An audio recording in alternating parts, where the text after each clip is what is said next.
It all starts with a connection, a spark of interest, or maybe a late-night conversations that stretch into the early hours, laughter over shared memories, texts filled with promises, plans, possibilities. It feels real, right? It feels alive. And then, silence, cold nothingness. No explanation, no warning. Just sudden, brutal absence.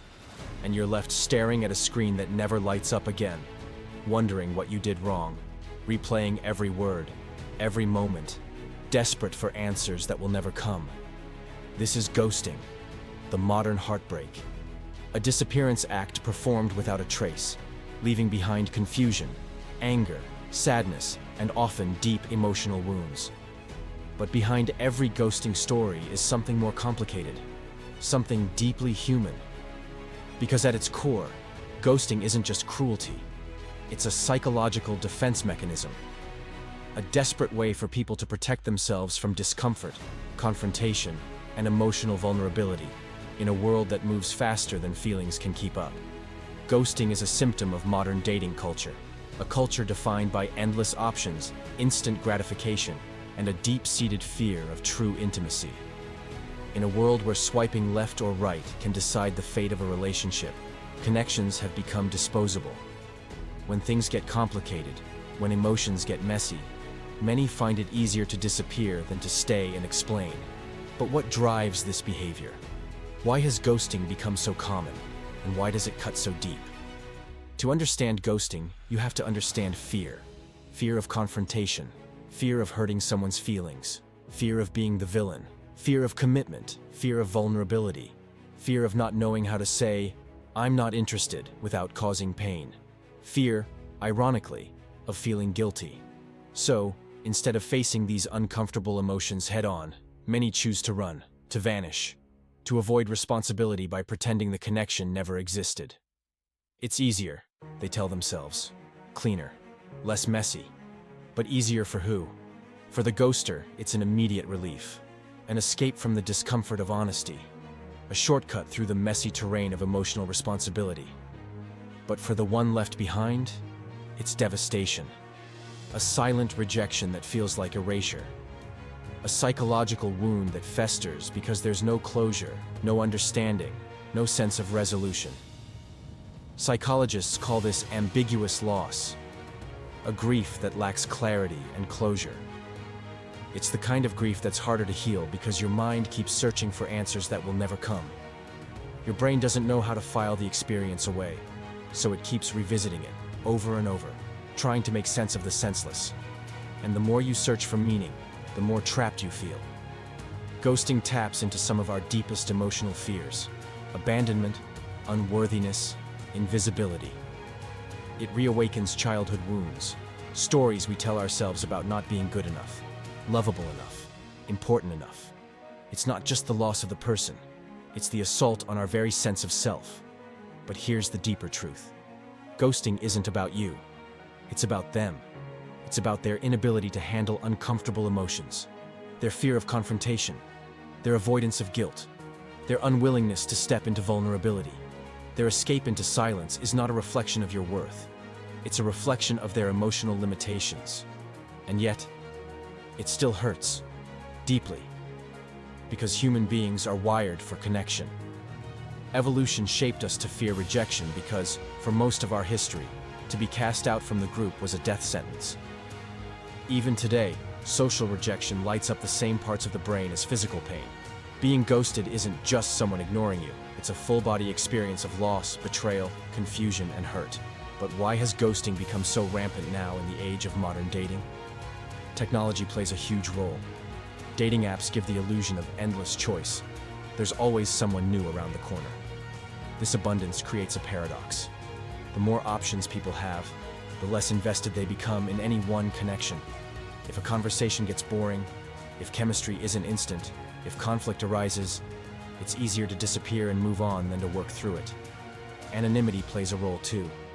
In online spaces, it's easier to dehumanize others, to see them as profiles rather than people.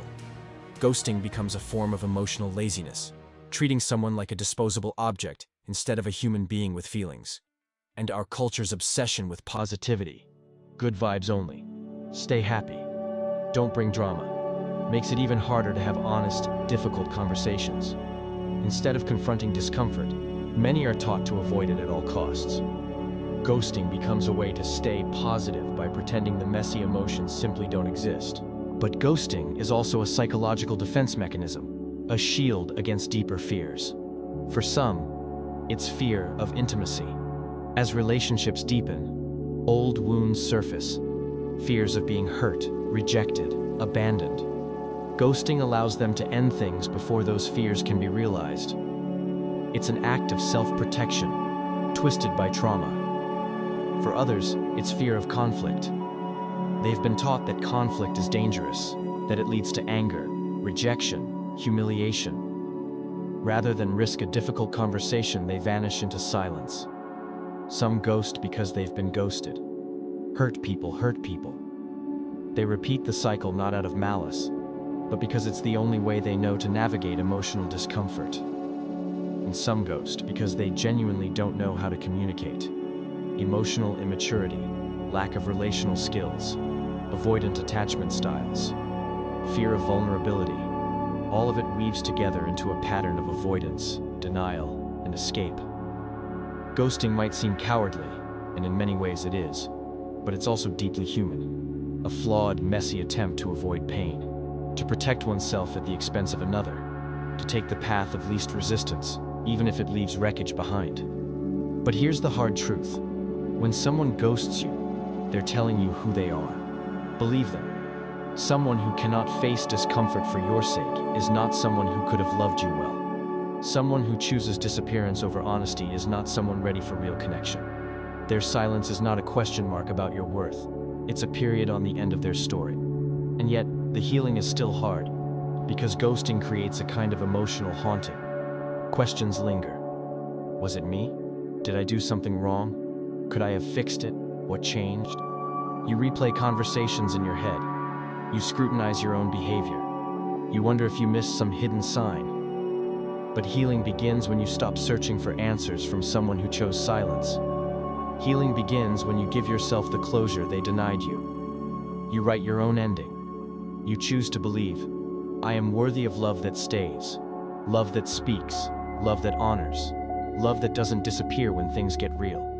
You remind yourself that being ghosted is not an indictment of your value. It's a revelation of theirs. And you learn something even deeper, that closure doesn't come from them, it comes from you. Ghosting teaches you the brutal, beautiful lesson of self-validation, of trusting your own worth even when someone else couldn't see it, of grieving a connection that might have been real for you, even if it wasn't for them.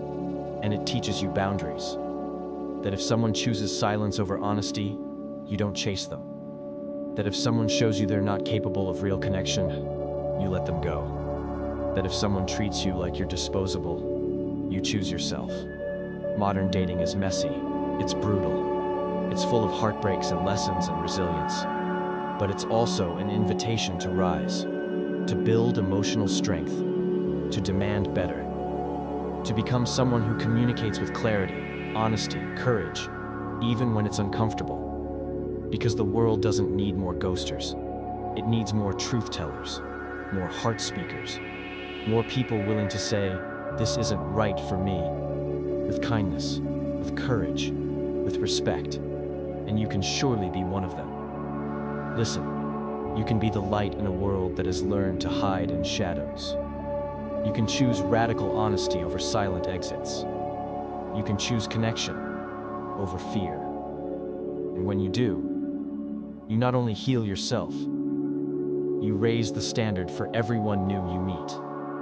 The pain of being ghosted is real, but it's not the end of your story. It's the beginning of a new chapter, one where you love yourself fiercely, where you refuse to accept emotional cowardice, where you seek out and cultivate relationships built on truth, respect, and mutual courage. You deserve that. You always did. And anyone who doesn't have the courage to show up for you doesn't deserve your heart. So the next time a ghost fades from your life, let them. Bless their journey. Release them from your mind, and walk forward, not with bitterness, but with power. Because you are not defined by who leaves. You are defined by how you rise. You are worthy of love that stays. Love that speaks. Love that sees you and never looks away. So hit that subscribe button because the journey doesn't end here. It's just getting started.